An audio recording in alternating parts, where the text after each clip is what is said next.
il cibo italiano, or the Italian food, is so good. I miss it so much. It ranges from everything from like pasta to seafood to like their fried food that's so good. And their desserts, their dolci, are so good. The gelato and everything. Um, I think my favorite part about um, the Italian food is probably the desserts. I dolci. I was crazy for the gelato. I knew like all the flavors, and I always tried a different one. And my favorite one was nocciola, all the way. That's like hazelnut.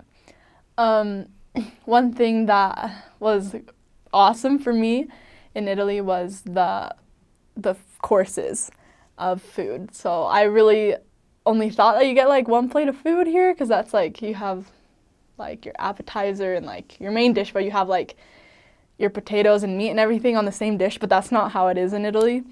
Like they're very particular about like every dish that they make. You have to have it served in a special way like each time. It can't be like all on the same plate. So like a typical meal over there for a pranzo or like their lunch, which is the biggest meal of the day, they'd have, I don't know, they'd start with like an aperitivo or an antipasto, and then you'd have your primo, and then your secondo, and then you'd have l'insalata, and then you'd have la frutta and formaggi and contorno. It's crazy. And then the dolce, you can't forget about that. So they have like all those things I named. Basically, you have like your appetizer and then like a side dish and like a bigger appetizer, and then you have like a plate of pasta, usually is like il primo, and then il secondo is usually like la carne or the meat.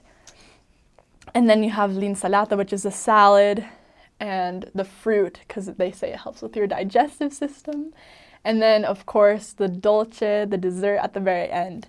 And someone told me if you can't count all of those things on two fingers, it's not a real Italian meal. So I learned to eat very well in Italy. Like, I love food. They definitely taught me how to love it because they cook so good. It's hard not to.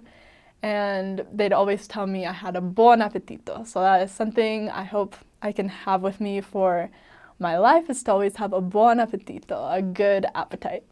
So that's a little about the food in Italy.